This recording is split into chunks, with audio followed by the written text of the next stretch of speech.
vodka. They say it rots the brain as well as the liver. A poor substitute for good schnapps, but they haven't seen any of that since '39. Is Captain Berger here? Waiting for you on board. Praga picked up his briefcase again. Then I suggest we get moving. There isn't much time. Has anyone been asking for me? Before Richter could reply, a voice said in Portuguese, "Ah, Senor Praga, a pleasant surprise." Praga turned quickly as the curtain of one of the small booths behind him was pulled back. The man who sat there, a bottle of wine in front of him, was immensely fat, his crumpled khaki uniform stained with sweat and bursting at the seams. Praga managed to smile. "Captain Mendoza, don't you ever sleep?"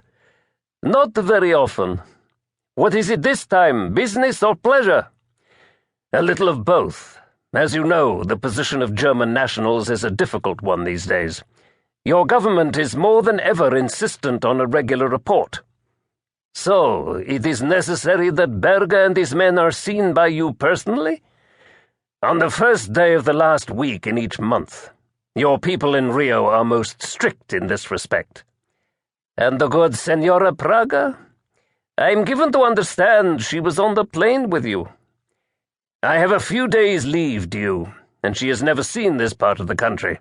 It seemed the ideal opportunity. Richter slipped out without a word. Mendoza watched him go. "A nice lad," he said. "What was it he used to be? Chief helmsman on a U-boat? Obersteuermann, isn't that the word?" "I believe so." "You'll have a drink with me?" Praga hesitated. "Just a quick one, if you don't mind. I have an appointment." "With Berger?" Mendoza nodded to the barman, who poured brandy into 2 glasses without a word. "When does he leave to go back to Rio? In the morning?" "I believe so." Praga sipped the brandy, on dangerous ground now. He was 65, an assistant consul at the German embassy in Rio until August 1942, when the Brazilians, enraged by the torpedoing of several of their merchant ships by U-boats, had declared war. Little more than a gesture, but it had presented the problem of what to do about German nationals, in particular the increasing number of sailors of the Kriegsmarine who found themselves washed up on her shores.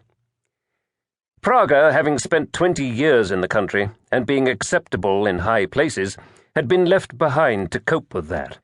There were, after all, 5,000 miles of ocean between Brazil and Germany, so no need to set up expensive internment camps. The Brazilian government was content with the monthly reports he presented on his fellow citizens.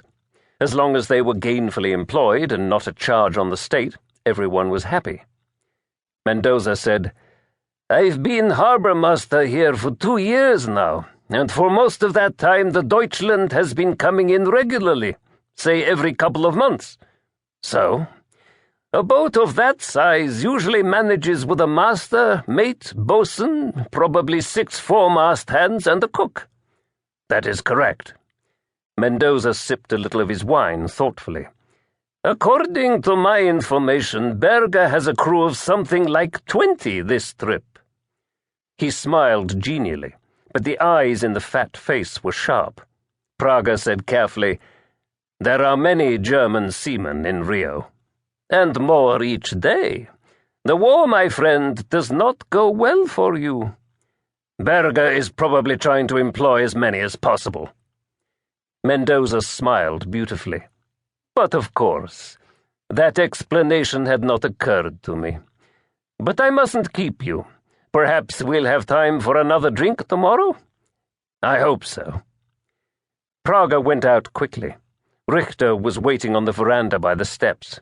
Beyond, the rain hammered relentlessly into the ground. "Everything all right?" he asked. "Not really," Praga told him. "He knows something's going on. But how could he possibly suspect the truth? No one in his right mind would believe it." He clapped Richter on the shoulder. "Now let's get moving." The boatswain said, "I didn't get a chance to tell you inside, but there was someone asking for you." There was a movement behind, and as Praga turned, a nun in tropical white habit stepped into the light.